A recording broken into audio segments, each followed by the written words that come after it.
he was a good guy, man. He was a good guy. We hung out a lot, and when he wasn't flying, he was at the squadron, and I was there at another squadron too, but he was a good guy, man. I was really saddened when I heard that he had got shot down and shot. You know, he didn't die in the crash. He was shot exiting the craft.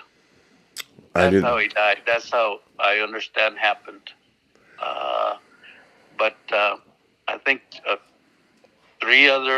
two other members died, and there was a survivor.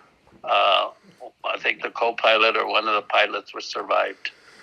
But yeah, I just wanted to touch base and be sure and tell your sister or your aunt that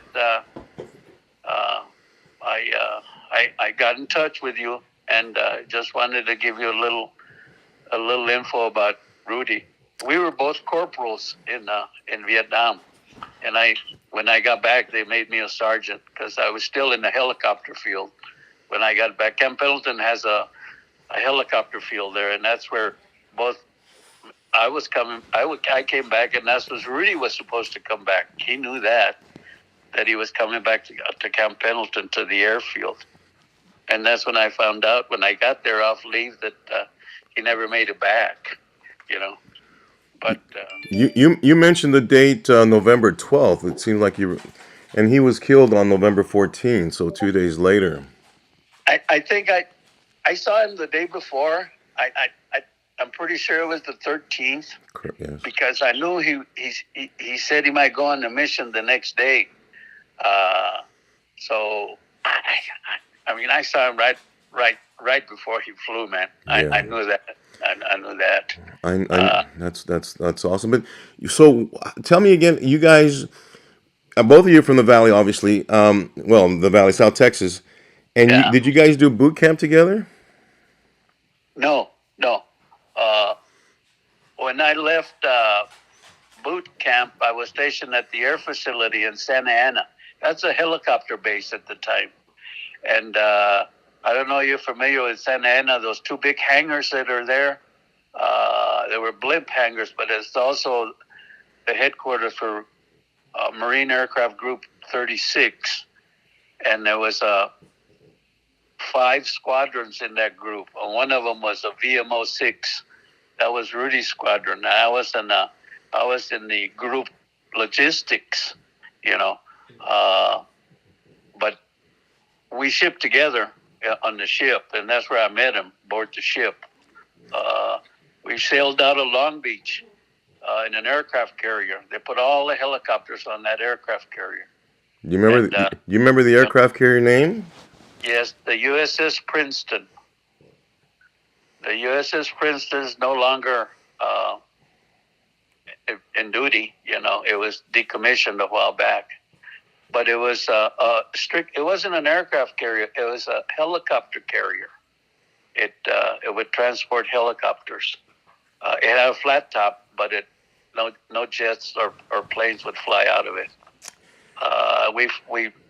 We sailed the Hawaiian Islands to Pearl Harbor, and 5 days after we left Long Beach, and then we loaded more supplies there in Pearl Harbor, and from there we went to Olongapo in the Philippines, and we were there for about 4 days practicing helicopter assaults. And then one morning we took off and sailed directly to Vietnam, where we made a helicopter assaults and landings on the beach in Chulai, north of Chulai, a place called Kyha, Kyha, and that's where we setting up the camp, the helicopter camp. I didn't see Rudy much then, although I did know him aboard the ship, but I didn't see him because everybody was scattered. I was out in the perimeter, in the rifle company, and Rudy was back in the helicopter coop, with the group. And then after that, I started seeing them at the where we had little chow, and next thing you know, we're having a few beers, and his time off, we would get steaks. I would get steaks from the sailors for boots. The sailors that landed wanted boots and jackets and stuff, and in return they give us boxes of ribeye steaks. And Rudy would come over to my hooch, and some of the other Mexican boys, a couple of guys from Laredo and a couple of guys from San Antonio, and we come over and some of them would get tortillas from home and, stuff like that, and beans, and, we had a little barbecue at night sometimes, man. But every now and then they'd send mortars, and the Viet Cong would send mortars into the airfield at night, and the sky would light up, and we'd have to secure, just get in our bunkers and stay there till the attack was over. But Rudy went in quite a few missions. Rudy volunteered to be a gunner. He wasn't a crew chief. He was strictly a gunner. He was on the opposite side of the crew chief. And I don't know how many missions he flew before his last one. It must have been 20 or 30 missions, man. He was always flying. He'd come back and tell me about it, and I'd listen. And I personally, I never volunteered to be a gunner, although I had an opportunity. But I just stayed back, But why didn't you want to be a gunner? What was the difference? Getting killed. It was high risk. Simply, they would get extra combat pay, which, it was okay, but it was very risky, to fly. Rudy had a lot of guts, man. He was right there. He was first to go. He just wanted to be in the battle, and he'd come back. Jesse, you know what? I think I shot about 5 motherfuckers. That's what he'd say. That's interesting. Yeah, he was because he belonged to that VMO squadron, the Huey squadron, which is those small helicopters. He pretty much had priority to be a gunner. There was a lot of guys that wanted to fly and be gunners, but they really took the ones from VMO 6 first. Those were the guys that had priority. So Rudy was always up there, flying around, man. A lot of medical evacuations, and they do a lot of medivacs. They pick up wounded and bring them back to camp, and we'd help offload the shoppers, the wounded and stuff like that. But yeah, he wasn't very big. Rudy was kind of thin. He wasn't very, very big. He was about my size, about 5'7", 5'8", and but he's a great guy. Well, there's no doubt about that. And so when he volunteered, I mean, did he do it for the pay, or he just wanted to do it because of the action? The action. Rudy loved the combat action, man. He loved to fly.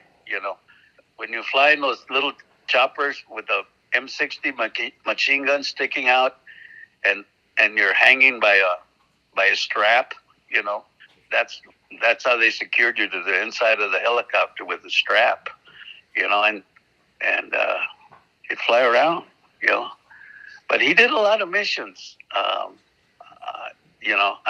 I know that for a fact. He was always flying. But we had some good times, man. No doubt. I went to the VMO 6 reunion last year in Washington. Oh yeah. That video that you responded to, I shot that video. Oh, okay. That's my video, and I kind of put it together, and went to the wall. I've been to the wall several times, but I didn't really know that the VMO 6 guys got together. And then one year I saw something, and I said, well, what? I'm going to go. I'm going to see. And then they welcomed me. They asked me, sure, come. Yeah. And they gave him They honored gunners that last year, Uh-huh. so they gave them a whole certification, of honor. And me and my brother is named Rudy in his honor, So, and my aunt, she says, uh, it was too much for her, She says, no, I can't go. Yeah. It was just too much emotion, and still, uh, Yeah. I understand.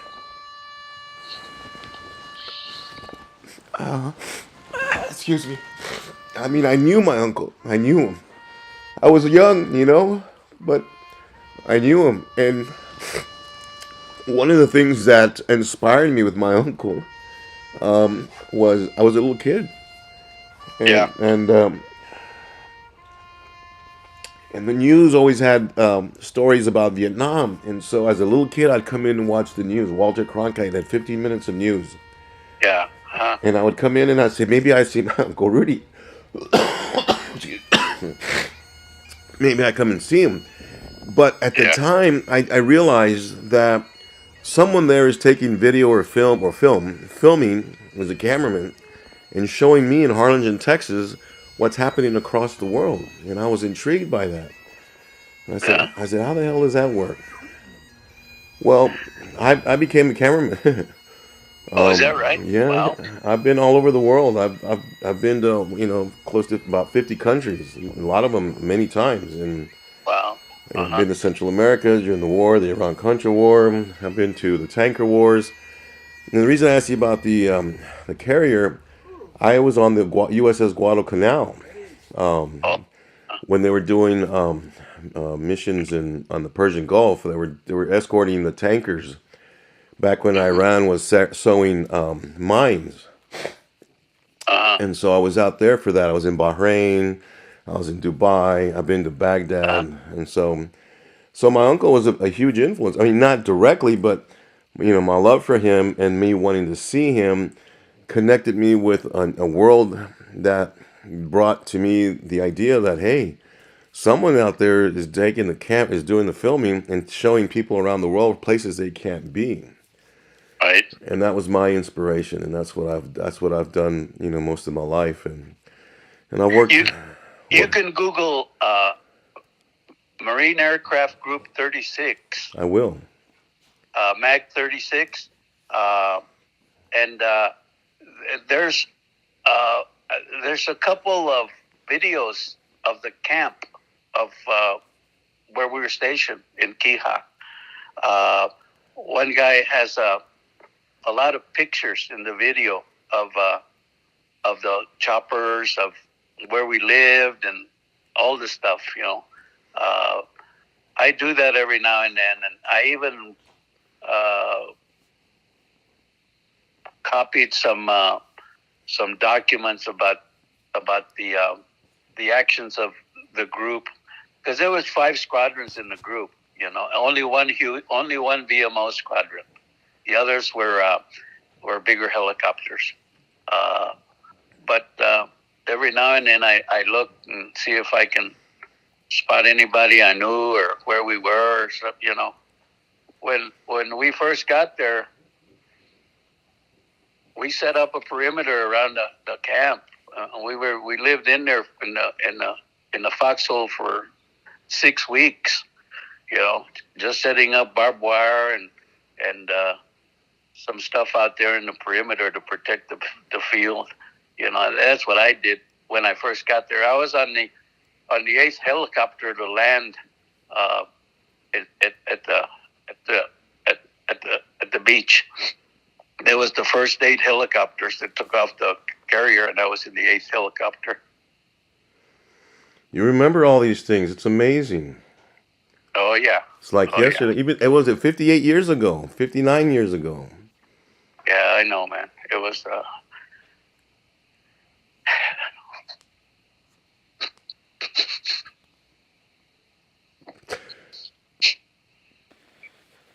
It was. It was hard. Is it still hard for you? Oh yeah.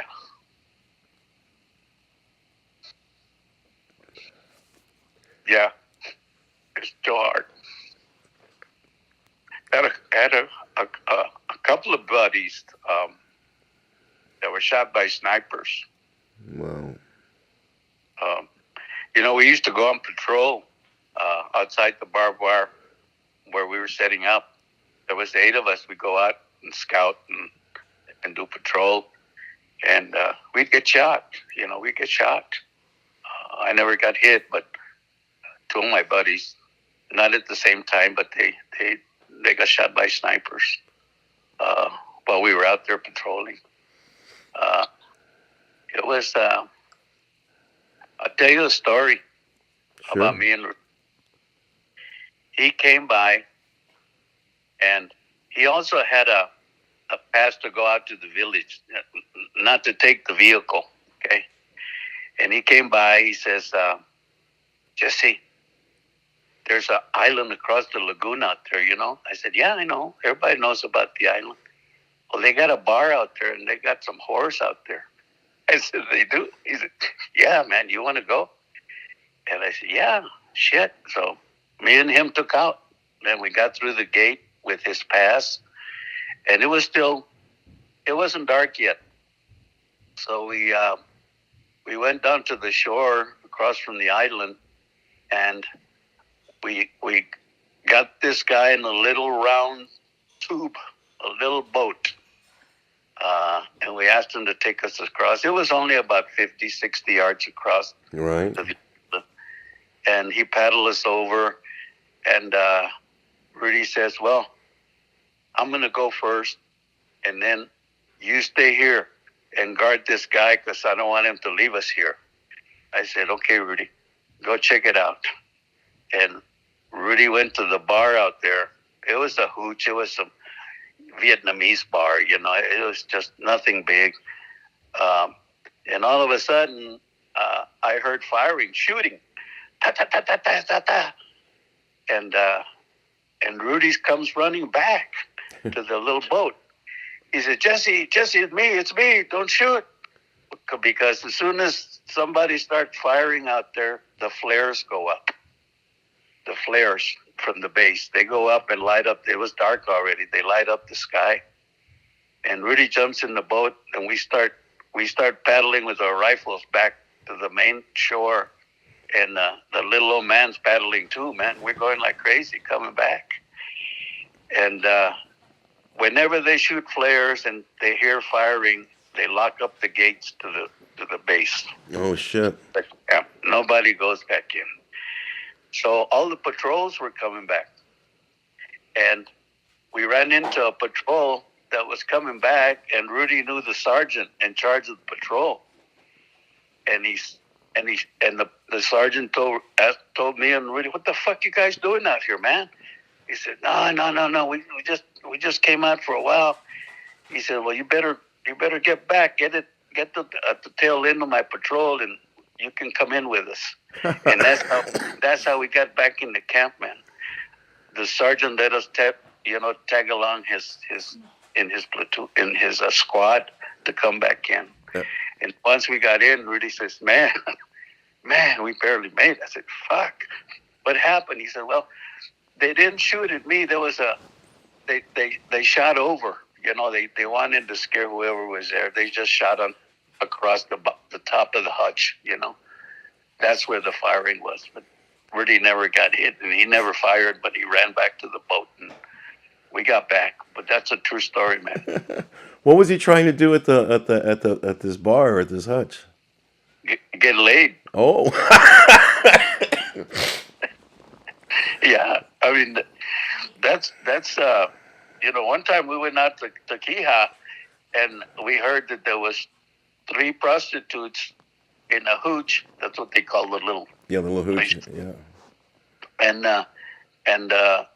there was a line of Marines, man, to go in, and it was $20 a crack. Oh my goodness! And you couldn't drop your pants. You just unzip, and the whores were laying there, and they go next. Oh shit! And there was little kids looking through the bamboo, and laughing and giggling because all these targets were getting in there, getting laid, for $20. Rudy and I just walked by, and because the line was too long anyway, we weren't going to stand in line. Oh my goodness, I can't But imagine. I did run into one of my buddies from high school standing in line, and it was Victor Medrano. And I said, "God damn, Victor, what are you doing?" He says, "I'm going to get laid, man. I'm going to get laid." But that was life, you know. That's. We were all 20, 21, 22 years old, you know. Some 19, you know. But I'm 76 right now. So Rudy was a year or two older than I was. But he was a good guy, man. He was a good guy, you know. That's awesome. That's awesome. And how's your health? I suffer. I'm 100% disabled right now with the VA, and I have diabetes because we used to transport a lot of Agent Orange. Oh shit. Some of the other helicopters, not the VMO choppers, they didn't spray. The other choppers, the bigger ones, used to spray the Agent Orange.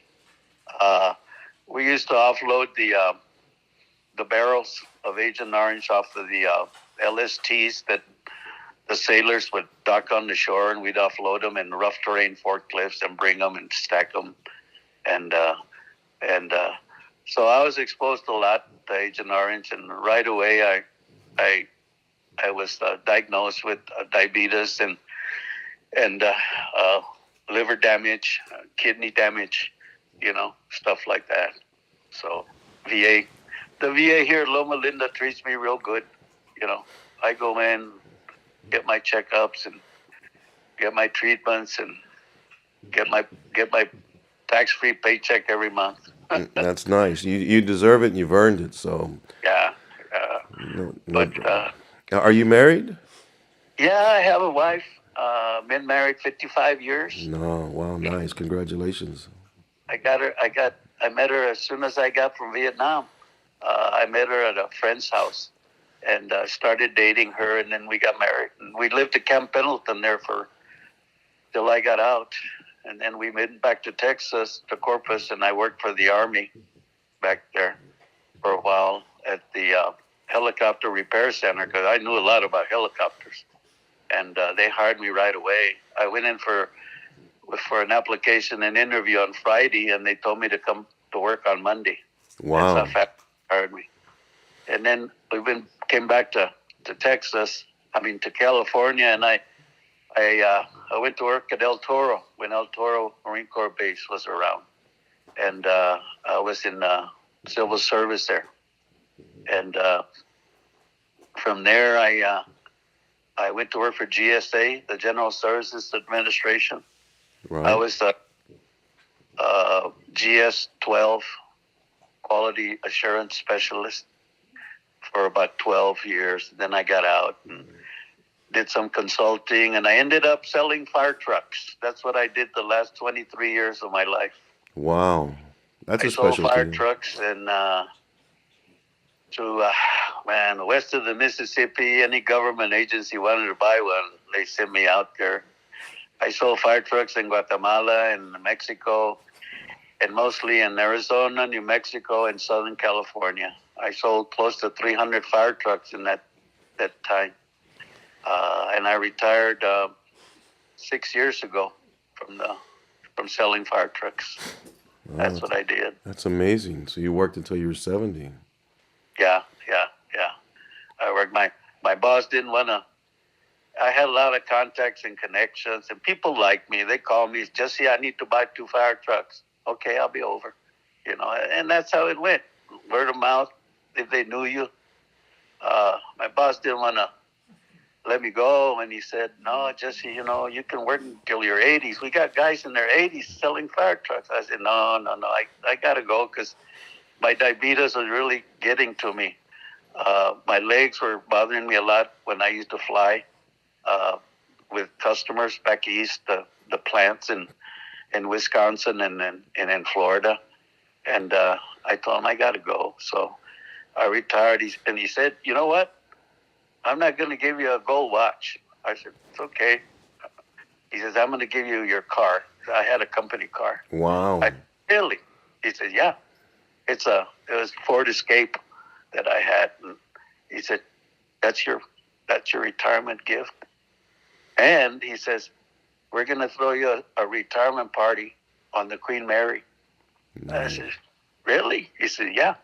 So I invited some of the folks from the dealership here, and we went and spent the whole weekend on the Queen Mary. Compliments of him, and they gave me a party there and all sorts of stuff. It was great. It was a great send-off, all the fire trucks I sold. So it's nice, your dedication. That's beautiful. Yeah, that's what I did. So what do you do now?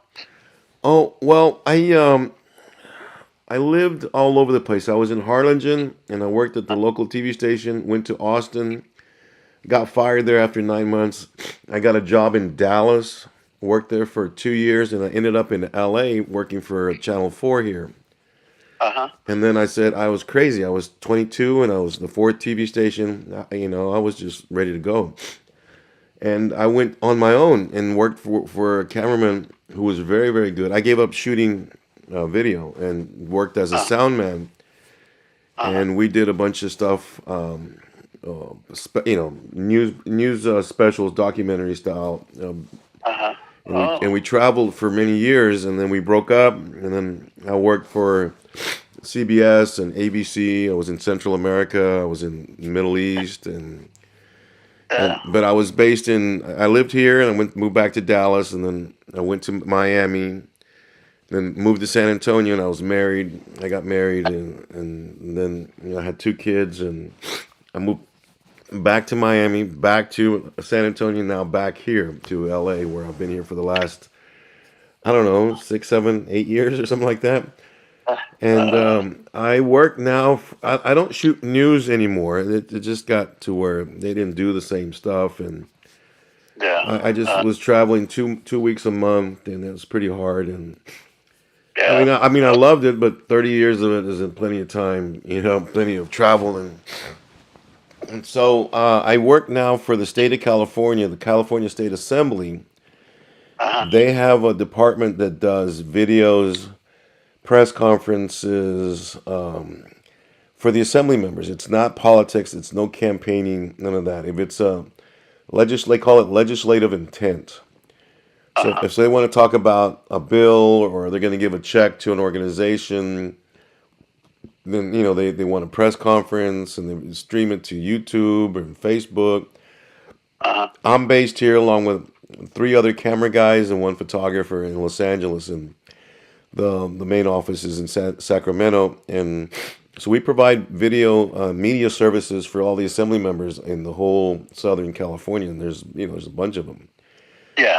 So I get to go to the Inland Empire here and there, and I go down to San Diego. I go up to Bakersfield, and where else? What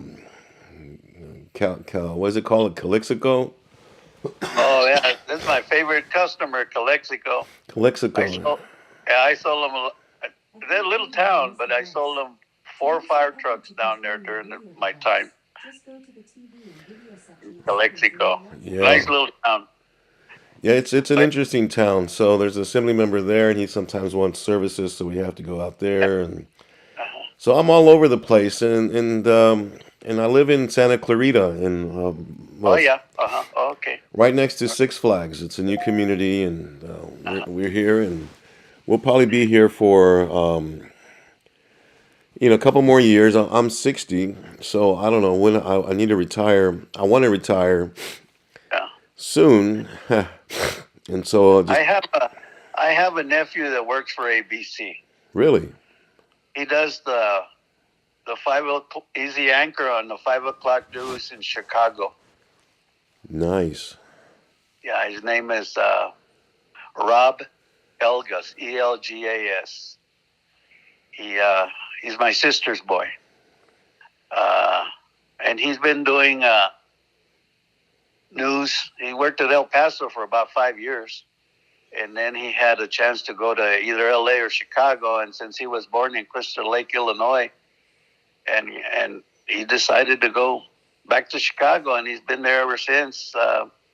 working. I think he worked for CBS for a while, and then he moved over to ABC. He's been with ABC for 8 to 10 years now. It's Uh, WLS. yeah, yeah. ABC in Chicago. He does the evening news, Nice. uh, the 5 o'clock news That's a or something prime like spot. that. Yeah, Yeah. yeah. Well, that's great. That's great. And I have another nephew of another sister that did 3 tours in Iraq and 2 tours in Afghanistan, wow. and he started as a lieutenant and he retired as a full bird colonel. Uh, right now, he's in charge of all the government programs for Caterpillar in Illinois. Nice. He does, yeah. There have been some good boys in my family. I just had a brother that passed away. He was a master sergeant in the Marine Corps. He served 22 years in the Marine Corps and retired and lived in Corpus. And but he was in Vietnam too. After I got back, they shipped him over to, and he was in the Battle of Khe Sanh when Khe Sanh was under siege, and he survived that. Wow. I had another brother that was stationed in Korat Air Base in northern Thailand when I was in Vietnam, and he was an air policeman up there. And when he got out, he went and applied with DPS, the Texas State Troopers, Yes. and he got in. He was a state trooper, stationed in Temple there for a while, and he rose to the rank of sergeant in the state troopers. And but he was in the driver's license section, DPS. You know, they Right. have the driver's licenses departments in DPS. Yes. And Yes. for a long time, he was down in McAllen. He was in charge of 23 counties Jeez. in South Texas, all of those counties out of McAllen. And unfortunately, he passed away early. He was 47. Wow, that's young. He died of waiting for a heart transplant. Jeez. Early on, when he was in the trooper ranks, he arrested a guy that had hepatitis, and my brother caught hepatitis from him, and it damaged his heart. So for a long time, he had a weak heart, and eventually got to him. You know, he had to retire, and he suffered, but he was proud to be a trooper. Yeah, it's nice. It's wonderful. Yeah. I'm sorry to hear that. Yeah, my dad passed away at 47. Uh-huh. And my aunt, Frances, they call her Tia Panchis.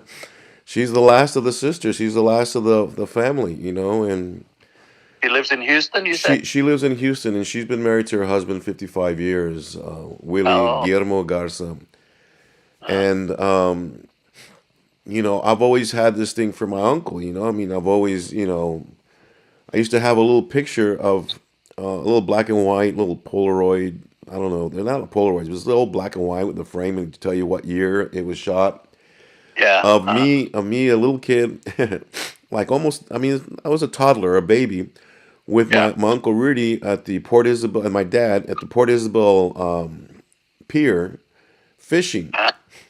Oh, yeah? And so I had this picture on my refrigerator in San Antonio. So every day I would see this picture, and I'd go to the refrigerator, and one time my grandmother, his mother, she showed up and spent some time with us, and she left, and I had been so used to seeing the picture, it took me a couple of days to figure out it was gone. Oh, no, she took it? Well, to the last day, she claimed she didn't. I mean, come on. Oh, boy. So what am I gonna do? You know, so it's a funny story. You know, so mamá, did you take the? No, mijito, yo no sé, no sé nada de eso. And Oh, it was just a point of contention. Oye, mamá, dame mi foto, give me my picture, you know. And she said, no, qué picture, qué foto, no sé lo que habla, you know. So it was just, and I know she had it. I mean, there was no doubt, because that photo didn't move from that refrigerator spot, and so I've always had this admiration for my uncle and wanting to know more, and so I started interviewing my aunt and my uncle, and I went to the VMO6, and I have kind of a collection of all his things. You know, I have the telex, the original telex where they sent the family uh-huh. the Oh, news. You know, and I have his service card. uh-huh. I have a lot of his things, and I don't know how I ended up with them, but I have them. Oh, that's nice, man. That's real nice. No, it's very special, and so I just started saying, and you know, some of the people that I worked with, some of the cameramen who were Vietnam cameramen, Vietnam War cameramen. Uh-huh. Ended up working with them in the States. You know, after they came back to the States and started working, I didn't Yeah. put two together, and I said, "Well, wow, wait a minute, we have a connection here." You know, so I'm trying to go talk to one of the a really famous cameraman who lives now in Texas. He was here. He was living in Santa Paula, like Uh-huh. 30 miles from here, and then he moved north, and then he moved back to Texas. And I was just in Texas, and I missed him. So he was gone. He wasn't there. So it's just really been interesting. Um, I put that Facebook post, the Facebook page for him to dedicate to him, and just Well, I'm glad I saw it. I really did. I really am glad. Uh, you me know, me too. I just, I just wanted to write something. You know. Well, and it's I don't know how to explain it, and I think there is no explanation. Um,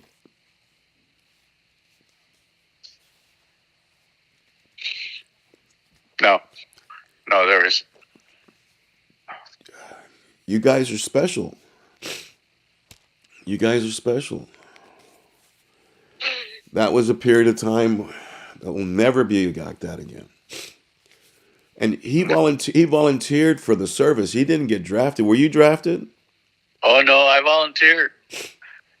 I volunteered because I I used to fight. I was small in high school to be in the football team, so I started boxing uh, primarily because I have a cousin that had just returned from the Olympics. He was on the 1960 Olympic boxing team for the United States. His name is Humberto Lefty Barrera. He's from Robstown, Texas. Robstown. Yeah, and he was on the same boxing team with Muhammad Ali with Cassius Clay. He he was the flyweight on the boxing team, and Cassius was the light heavyweight at the time. And he inspired all us cousins to fight, and I fought in the.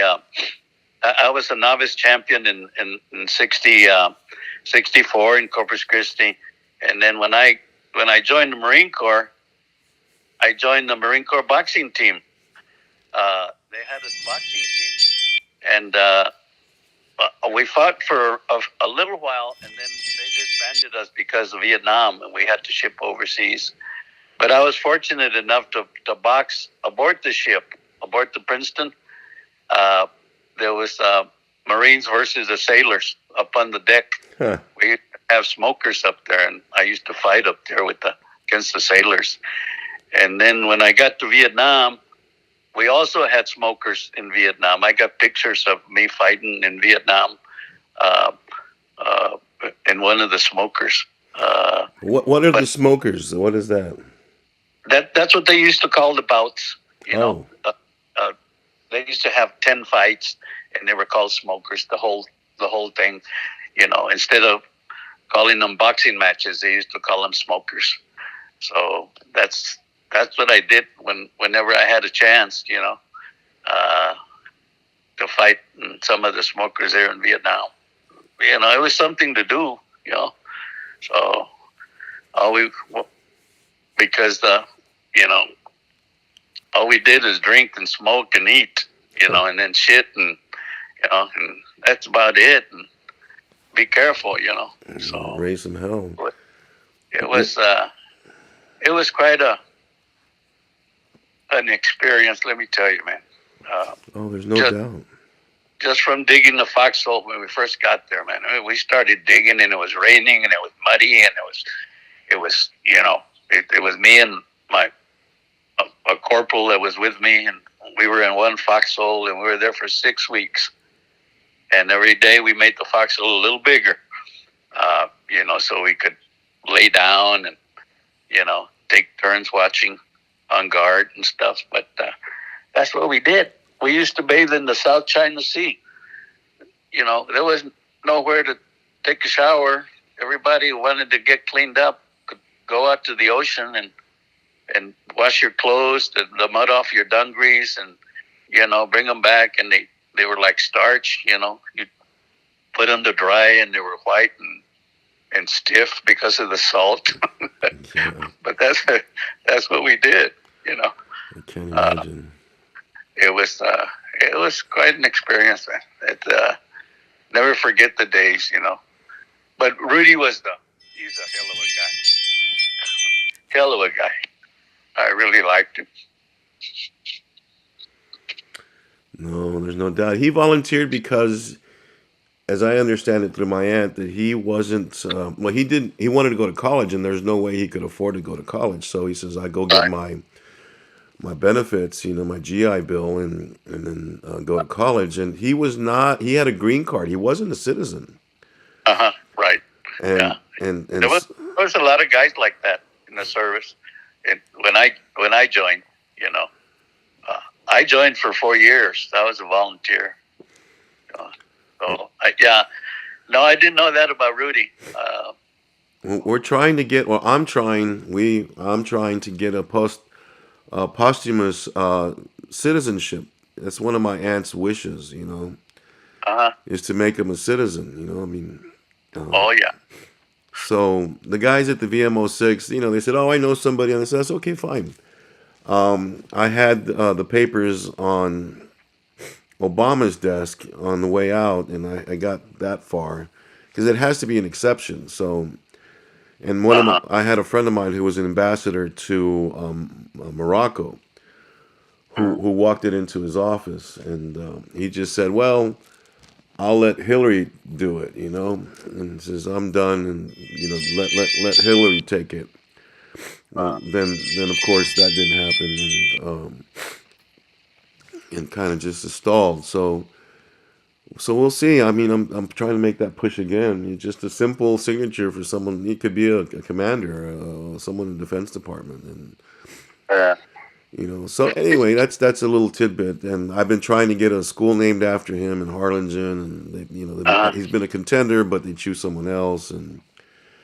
Yeah. And so, but it's just want to keep his memory alive and keep your memory alive and keep all you guys' memory alive. And then, like, I really mean that when we honor my uncle, we honor all of you guys, and we honor everybody, and we think of everybody. And when you're, I found out where he's buried, and I was gonna go visit his grave. San Benito. When I'm in Texas, yeah. But I wasn't able to go down there to Harlingen, where he's buried. But maybe one of these days when I go back to Corpus, I'll do that. I still have family in Corpus, so I'll take a drive down there, visit his gravesite, look it up where it's at again. I forget where it's at.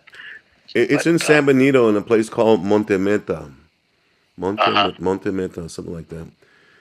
It's one of the highways to the island. If you're on 77, if that makes any sense to you, going from Harlingen to Brownsville, you can take a left. I think it's FM 100. I don't remember the numbers, but it's just right outside of San Benito. My grandfather's there, my grandmother's there, my dad's there, my dad's second wife is there. And so we have some family members there. So he's there. And he's easy to find. Yeah. He should be. But how are your days? Do you stay busy or do you take it easy or? I play golf.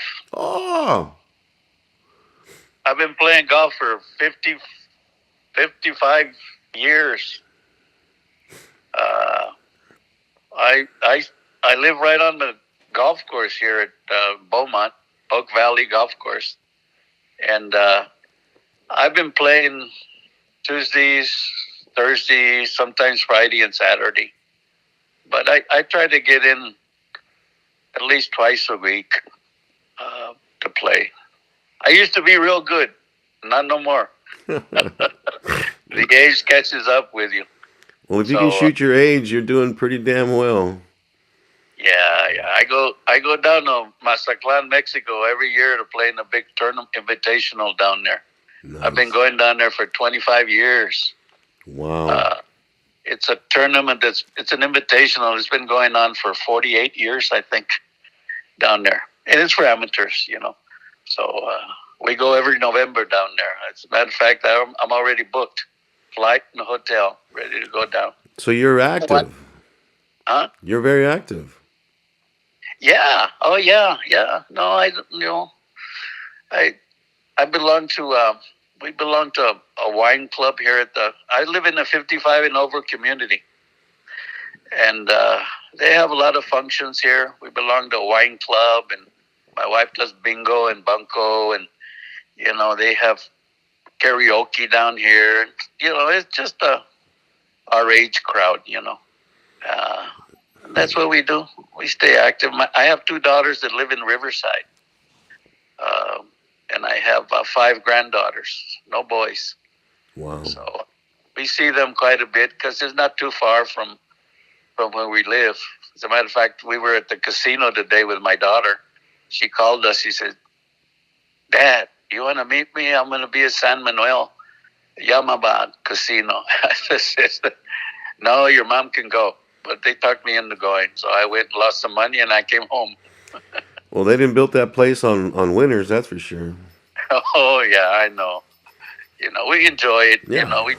We have a little fun doing it. And we try to stay away as much as possible. You lose money. I mean, last year I won a jackpot. I won $12,000. Wow. But and that's once every once every 20 years. It doesn't happen too often. Yeah, that's the hook, right? Oh yeah, yeah, No, no. Well, listen, it, yeah. it, it would be wonderful. Like I said, I may mention to you, I'm recording stuff about Rudy, and I would like to sit down with the camera and just talk to you, just like we're having the conversation right now. Would that be okay? Sure, no problem. Just you and I sit down and shoot the shit like we're doing, but in person, Yeah, okay. and just have a silly camera, on the tripod a couple of feet away from us, and just get you and talk to you about your life and Rudy and all of that good stuff. And Yeah, I play but golf too. we're not gonna record the visits to the whorehouses. No, Oh, we don't do that between me and you. of course, that's funny. But no, definitely would love to. And I play golf too. I've been playing since I was a little kid. My dad used to take me. Rudy would play golf too. Oh no, I didn't know that. He played golf and he got my dad to start playing golf. And so my dad started playing golf and he was pretty good. He was a scratch player. He was a hustler. He'd go out there and try to make some money. Oh yeah, oh yeah. And so every summer, I lived with my dad. When my parents got divorced, I lived with my dad. And in Harlingen, Texas, Tony Butler Municipal is the name of the course. And he would drop me off and give me a quarter, and he'd say, "I'll see you at 5." He dropped me off at 7:30, and he said, "I'll see you at Uh, 5. Here's a quarter. Don't spend it all." I went down. I used to belong to the Pan American Golf Association, Yeah. and one year we went to Bronzeville to play, and there was 2 courses down there: the Angel and the Devil, El Ángel y el Diablo. Rancho Viejo. Yeah, well, they were called El Ángel and el Diablo But course. the country club was called Rancho Viejo, and they had 2 courses. The Angel was long, Uh-huh. and then the Diablo was short, but with all the orchards and tight. Yeah. Well, we played a tournament down there. There was maybe about 800 or 900 players from the Pan American Golf Association. I think there was chapters in Brownsville and McAllen. I don't know if Harlingen had some, but there was about 2-3 chapters down in the valley of the Pan American Golf Association. So, which chapter did you belong to? I belong to Corpus Christi. Did you know Sam I also, Garza? I'm sorry? Did you know Sam Garza?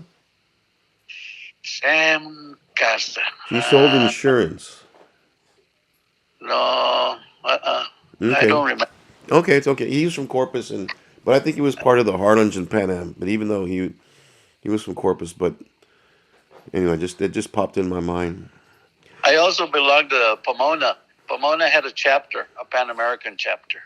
So when I lived in California, I belonged to the Pomona chapter. But I was pretty much, because I was from Corpus, I joined that. And whenever I went to Corpus, I'd play with those guys, But we had a lot of fun playing with the Pan American Golf Association. But most of those guys, they're all old and they've passed on, Not too many young guys have joined, but the chapters are still going, Well, that's amazing because my dad was part of that, and that was a big culture. So every year we'd go to different. Well, sometimes we would go if it was nearby. Sometimes it was far. Yeah. But we would take the wife and my mom and everybody would go, and families would get together, and we'd go to Houston or Austin. Those are places I remember, and it was all Pan Am related, and it would be a whole week. Yeah, San Antonio too. They have an archives. Pan American has an archive there. The Brackenridge golf course right there close to downtown. I have a picture of my dad back in the 60s. I used to play Brackenridge.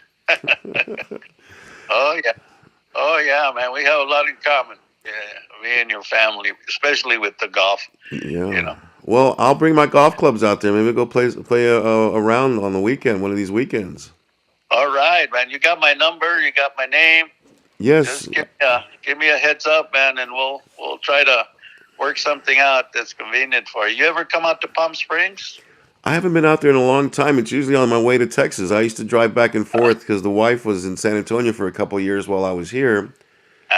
And I had gotten sick I had stage 4 lymphoma. Oh, really? In 2016, and we were about to move, and then I said, "Well, I can't work, and you're going to come out here, so you better stay there." And so it was crazy. Yeah. But UCLA, they cured me, man. They took care of me. I had a stem cell transplant. And, really? It was incredible. A couple years, and I fully recovered. I've never felt better in my life. Yeah. Now, were you a veteran too? No, I wasn't a veteran. No. Oh, okay. Not a veteran. I've been around a lot of war and a lot of AKs and Kalashnikovs and a lot of turmoil. So it's if I'd have had a weapon, I would probably not be having this conversation with you. Yeah. Now, in the sense of being trouble, I was always in the trouble areas. So you just stick your hand up and you just say, "Hey, I don't got nothing." So if I had a weapon, they would have shot me. So. Well, getting back to your uncle, man, he was a hell of a guy. I was really looking forward to hanging out with him when he got back I knew he was coming back to the same place I was at, because he had pretty much been informed of that, because he wasn't going to be there much longer after he went down. He wasn't going to be there much longer. I don't know what his rotation time frame was, but I was there 13 months, and he was pretty close to coming back. I don't know when, but we had a good little gathering, man, before I left. He was a good guy. And you remember the conversation. So let's talk about it when we meet next time. And I'll tell you that when I understand it, and memories kind of get fuzzy. And oh yeah. But my understanding was his clothes had already come back home. I don't understand that. I just think that he was already coming back, so some of his stuff had already been shipped back. if that was true, I don't know. I get different stories on that, but Well, I know he was getting ready to rotate back. I mean, because we were all in the same time frame, you know. I mean, the most you could serve was 12 months to 14 months in one tour in Vietnam. Uh, I don't know. Some guys wanted to stay over, but I don't know if they could or not, or how they would do it. Uh, I had to come back because I had a brother waiting to go overseas. You know, he was a platoon sergeant. And he was a ground pounder in the Marine Corps, and he was ready to go. He kept telling me, "You're writing to me. When are you gonna come back? When are you gonna come back? My turn. My turn." Because we couldn't have two members of the same family in the war zone at the same time. That was the law that they set up after Private Ryan venture with his brothers. Remember that? yes, yes, Saving Private Ryan. Yeah, Yeah. So there was a law that no two members of the same family could be in a war country at the same time. in So conflict. Wow. I was the first one to go, besides my brother, and my other brother was in Thailand though. Funny thing, he was I went on rest and recuperation to Bangkok. Uh, R&R. yeah, R&R, and when I came back, I stayed in touch with my brother, and I was lucky to get a second R&R. So I went back to Bangkok, and he was supposed to come down. Korat Air Base is 150 miles north of Bangkok, and he was supposed to meet me down there, but there was a bus that would run through the base and bring people down, and he missed it. So I told him to stay up there. I go pick him up. So I rented a taxi cab, and I went 150 miles north in a cab to pick him up and bring him back to Bangkok. It cost me $30 for the cab ride, round trip. Amazing. And all the food and drink that the cab driver could intake. You know, that was the deal. So he took me up there. I got to the base, and my brother said, "You're fucking crazy, man. Let's go. Get in the cab." So here we are in the middle of the night coming back. And there was no paved highways coming back from up there, man. It was half jungle coming back. So the goddamn taxi cab had a flat. Oh, shit. He had no spare. So he takes the tire off, leaves it up in the jack.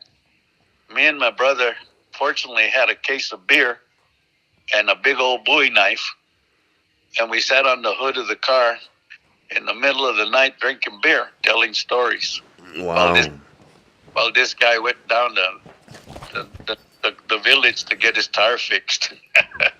He came back about 4 or 5 hours later with the tire. They brought him back and put the tire back in the cab, and we proceeded to Bangkok for the next 4 days. It took you that long, huh? Yeah, we were there I had $1,000 when I got there with my brother. And when I left, he said, "Lend me $10 to go back to the base." I said, "I only got $5." Oh, shoot. Hadn't seen him in years, a couple of years. He was a year and a half older than I was. He's the one that became the state trooper eventually. Good guy. Yeah, good guy. Good time, good money well spent. Oh, yeah, man. I'd do it all over again, man. But getting back to your uncle, man, I miss him. I always have. It's wonderful that you reached out. It means a lot. It really, really, really means a lot. You know, he's never forgotten, and you didn't forget him, and there's just nothing. There's no words. No words. I had some pictures of him. They got lost. Somehow they ended up at there were slides. I had slides back then, and somehow I had couple of hundred pictures, and I know Rudy was in at least 20 of them. Wow. But my brother took them. My sister-in-law got rid of crap, and they got lost along the way. I could never find them at my mother's house, my sister's house, my sister-in-law's house. I just could never find the slides, man. Yeah, those are priceless. Priceless. Oh, let me tell you, man. I wish I'd have hung on to them myself, you know. But they just disappeared. I did have a few pictures, but they're mostly about me and some of the guys That'd be good. that were with me at the camp. But no, I didn't have any Rudy at all. But every year I do a post in Memorial Day and put Rudy in my Facebook post. Oh. And another buddy, the one that was in boot camp with me, that was shot by a sniper. Damn. I put them together in memoriam. That's nice, beautiful. That's really wonderful. Yeah. That's really. I got a hold of his girlfriend from high school. Is that right? Wow. Okay. She was very shy and she was still troubled by. She got married, and the fact that there was history with Rudy and her husband. It was very it caused a lot of problems.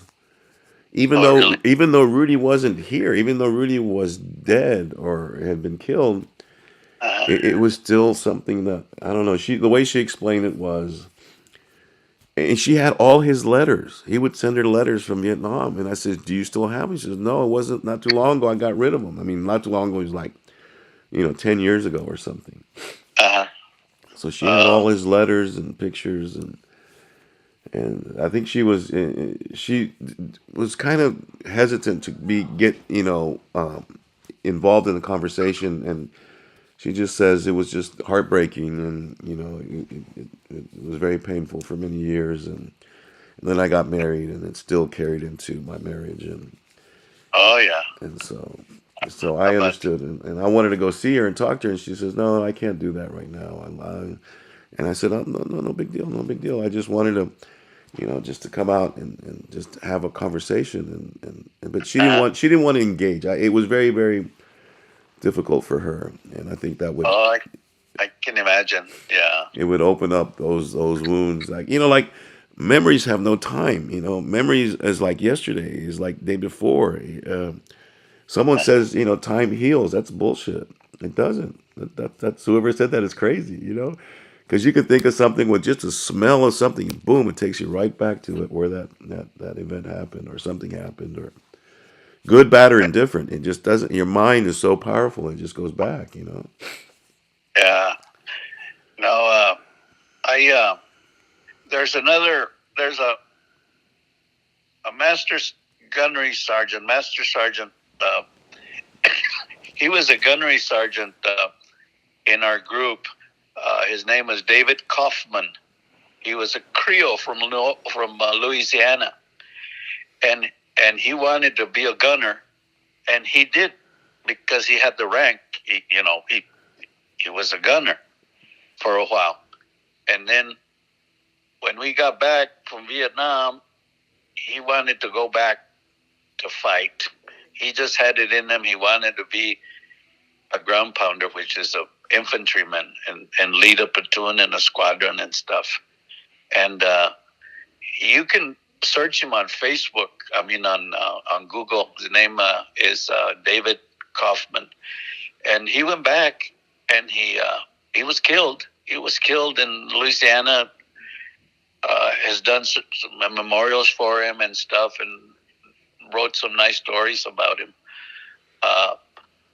Another gunnery sergeant that was with us in the group, as soon as we got there, 2 weeks after we got there, because they had rank, and he wanted to be a gunner, and he went up there, and he never came back. He died.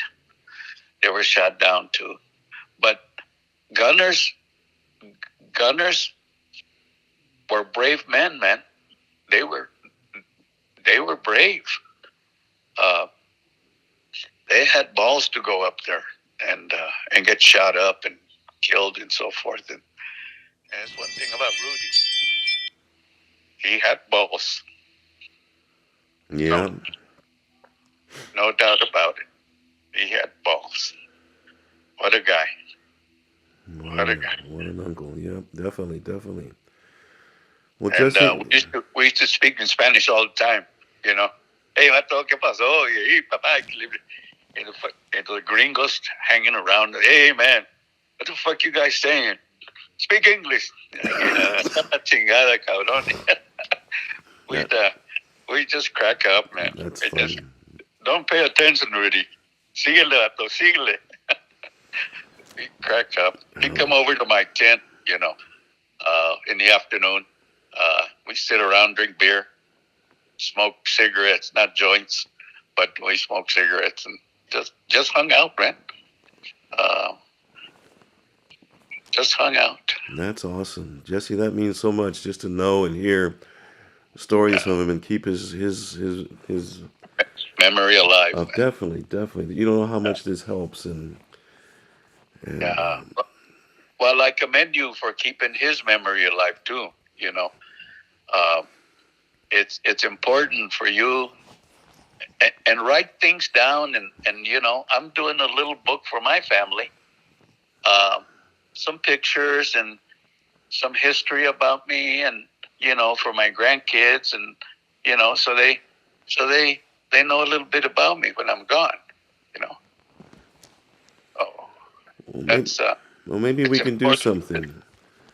Yeah. In that regard, you know, I'll you have a DVD player? No. No. Are you pretty good? Are you pretty good with computers? If I send you a link, you can look at something. Oh yeah. Send it. Send me. Well, send it to my phone number. Okay. You know, you send me a message, or you know, I have an email account also, and I'm on Facebook. Okay. So that's the extent, you know, of you know, when we get old, we don't do a lot of that ticky stuff, you know. We rely on the grandkids to come and fix the phones and come and do this and change this. Yeah, I get it. Yeah, definitely. Yeah. I have some pretty sharp, a pretty sharp son-in-law and some granddaughters that just, you know, they take care of grandma and grandpa. That's awesome. That's beautiful. That's beautiful. Well, Jesse, this isn't the last conversation we're going to have, and we're going to play some golf. Okay. We're going to have a beer or two and shoot the shit. And okay. Well, thank you. Thank you for getting in touch with me, man. You know, I appreciate it. No, was it you reached out, and I have no. I mean, it's like wow, you know, and it was the second time, and it's like I told you, I thought it was Richard Rodriguez and Jesse Mendez. And I had to go back and check the voicemail, and no, it was Richard Rodriguez, and he lives in Riverside. Oh, really? I'm gonna look him up. Richard Rodriguez. You know, I remember a Richard, and I don't remember if his last name was Sanchez or Gomez or something. But I remember a Richard was in the group with us. And I don't know whatever happened to him. You lose a lot of contact, you know, when you get back and go your own ways and stuff, you know. Yeah, absolutely. Life goes on, but he had the same story. Like before he returned, he came back. The last night he was there. He hung out and stayed the night up and talking and shooting the shit with Rudy, and then he flew back. And it wasn't until months later that he found out that he had been killed slightly after they were hanging out. So he has a very similar story as you do. So, and I called him. He says, yeah, he left me his number, and I called him, and I left. He says, we get a lot of robocalls or whatever. Right, unknown numbers. Unknown numbers. So just leave a message. So I left a message, and I never heard back. So I was going to follow up. I've been busy. So I'm not going to let him go. So no, I'm going to look him up right now after I get off with you. See if I can get in contact with him. And I'll text you his number. Yeah. I'll get you what I know from him, and then we'll go from there. And then we'll play some golf soon. The weather's kind of cooling off a bit. This is a good time to go out and play and not fry your head. There's a lot of nice courses out here, man. All right. There's a lot of nice courses. So yeah, let's do that. Text me. You got my number there. I do. Well, text me Richard Rodriguez's contact information, number, whatever you have. I will do that, definitely. Yes, sir. And, I'll see if I can get a hold of him. Anyway, man, it was a pleasure talking to you. And likewise. Let's stay in touch. Absolutely. That's 100%. No doubt. We're going to keep in touch, and we're going to do the things. Take care. All right, sir. All right. Goodbye. Thank you, sir. Bye-bye.